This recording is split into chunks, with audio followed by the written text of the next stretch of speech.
Hi friends, welcome back to another episode of Generation Tech. My name is Alan. The Jedi and Mandalorians have a long history of antagonism, a history that is currently being rectified by the adorable bond between Din Djarin and Baby Yoda. While Baby Yoda isn't technically a Jedi yet, he hasn't been kidnapped by those Force wizards. But the Mandalorian TV show is definitely pointing in that direction. Din Djarin's buddies all sacrificed their lives in order to save this little green guy, and now the Mandalorian is on a mission to find the Jedi so that Baby Yoda can have some proper training so he doesn't become Darkside Baby Yoda. This will be a really important step at further repairing the relationship between these two orders of warriors. Even though the Jedi and Mandalorians at their core are ideologically very different, they share many similarities to one another. Technically speaking, the word decimated means 1 out of every 10 individuals is killed. It apparently used to be a Roman military term, and it was a form of punishment for large groups of soldiers that were charged with cowardice, desertion, or insubordination. What happened to the Jedi and the Mandalorians is far worse than just getting decimated.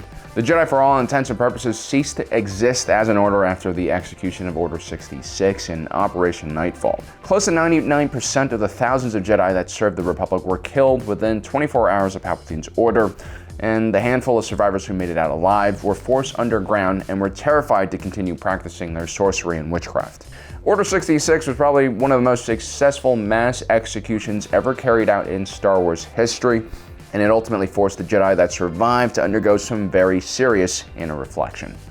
The Jedi were partly responsible for their own downfall. They had more or less turned away from their code and happily agreed to serve the Republic as mere soldiers. They had also gotten involved with the very political system that the Jedi of the Old Republic refused to get involved with. The Mandalorian Neo-Crusader period had created unprecedented growth in the Mandalorians' numbers, recruitment, and territory. At the same time, it also created structure and hierarchy, something that the very individualistic Mandalorians typically stayed away from, but is actually quite necessary for nation building. So when Revan defeated Mandalore the Ultimate and ended the Crusade, he also destroyed the Mandalorians' attempt to evolve beyond their tribal structure. The Mandalorians' decline afterwards was a lot more steady, and unlike the Jedi, they didn't have their golden age, which would bring them back into force for a limited period of time. They never recovered from their pinnacle, and by the time of the Mandalorian TV show, only a handful of Mandalorians are left in the galaxy, and only a handful of Jedi are left in the galaxy as well.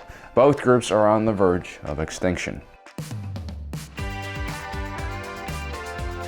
When Mandalore the Ultimate started his crusade, he was secretly being manipulated by the powerful Sith Emperor in the Unknown Region. Had the Mandalorians during the war stopped their conquest of the Outer Rim and left the population center Taurus alone, it's very likely that the Republic and Jedi would have never declared war on the Mandalorians, and maybe even today the Mandalorians would hold a vast amount of territory in the Outer Rim, basically solidifying their ability to procreate and continue on their culture and legacy. But that's not what happened.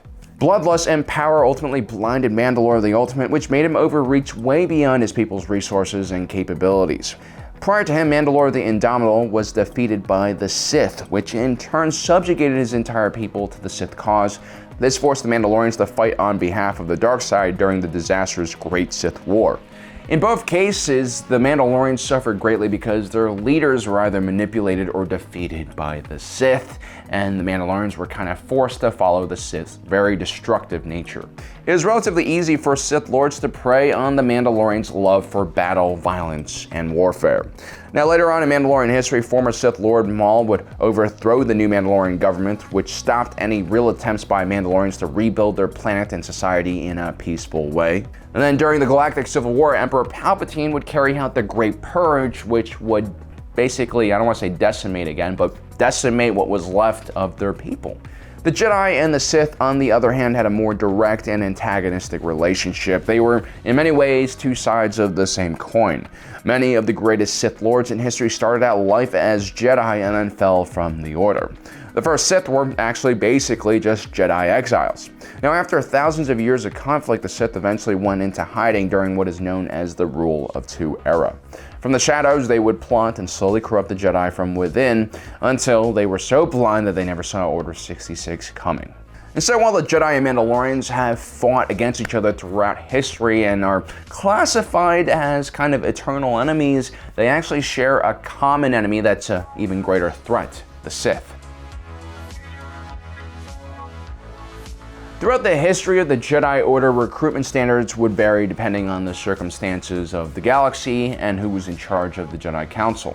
During the New Sith Wars, for instance, the Jedi had organized itself into the Army of the Light and was fighting a full unconventional war against the Brotherhood of Darkness. Force users made up a high percentage of the battlefield combatants, which resulted in high casualty rates for the Sith and the Jedi. In order to replace their massive losses, the Jedi really lowered their recruiting standards. They were basically letting anyone in at this point, including people with checkered backgrounds, people with very minimum force abilities, and also much older individuals who already had their own worldviews and, I guess, like beliefs and tendencies. By the time of the Golden Age of the Republic, the recruiting standards were changed by the Jedi Order. Now, only newborn with minimal life experience and exposure to the outside world were allowed to join the Jedi. The Jedi preferred these kind of blank slates because it was a lot easier to brainwash and mold them into what the Jedi Order wanted them to be like. And so most members of the Jedi Order have been in the organization since the beginning of their life. Now, unlike the Jedi, the Mandalorians could actually fall in love and make babies, and that was one way to make a new Mandalorian. But there was also the time-honored tradition of foundlings. These were adopted orphans usually found on the battlefield.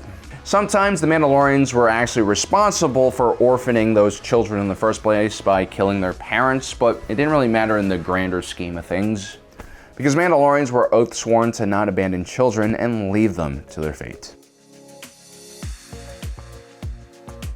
The Mandalorians had the way of the Mandalore. It was a set of rules and codes adopted by the tribe in the Mandalorian TV show.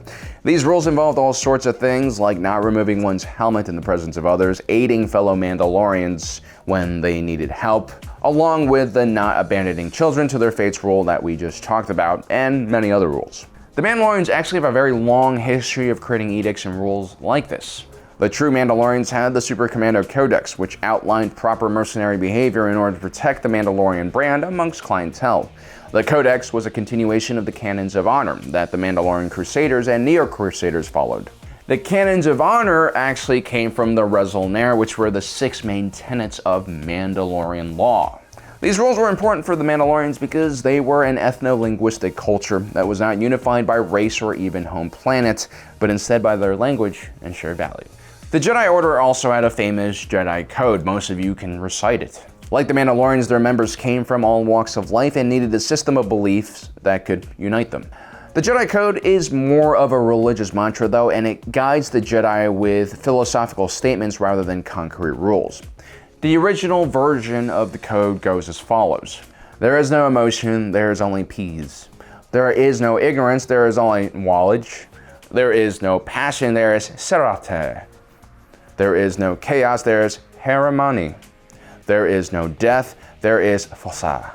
Now, this Jedi Code might seem a little bit vague and meaningless and nonsensical, but there are actually miscellaneous tenets in the Jedi Code that are a bit more specific with their statements and requirements. They included rules like the Jedi do not marry, although there were some exceptions. The Jedi must protect the weak and defenseless from evil, and the lightsaber is a symbol of the Jedi Order. And when a Jedi ignites their lightsaber, they must be ready to take a life. Now, because of the very vague nature of the Jedi Code, it actually is really up to the High Jedi Council to interpret the rules. And so it's actually really important who sits in these leadership and political positions in the High Council, because they basically direct how the Jedi are going to behave depending on what era of Star Wars history we're talking about. The Mandalorians saw combat as a cornerstone of their culture. It directly kind of made their identity and also their spirit. And so Mandalorians trained in every school of warfare from a very early age. They were expert unarmed martial artists, expert marksmen, expert pilots, and expert tacticians. And for most of their history, the Mandalorians didn't have much hierarchy even on the battlefield. While this might seem like a recipe for disaster, what usually happened was the most talented and experienced Mandalorian would take charge and through merit continue to lead in battle. Mandalorian culture was also very adaptive. Whenever they defeated a new alien species, they generally took a lot of things from the alien species that they liked. This meant absorbing parts of their technology, or at least developing new technologies from the lessons they had learned from fighting these new species. When the Mandalorians first encountered Force users, they were driven back and defeated, which caused them to reassess their own battlefield tactics. This led to the development of the modern Mandalorian armor, which includes a massive amount of firepower, including flamethrowers, rockets, and wrist-fired lasers. The Mandalorians also started wearing jetpacks to counter the Jedi's own crazy mobility. Despite the Jedi's more pacifist nature, the lightsaber and lightsaber combats were central to the Jedi's identity.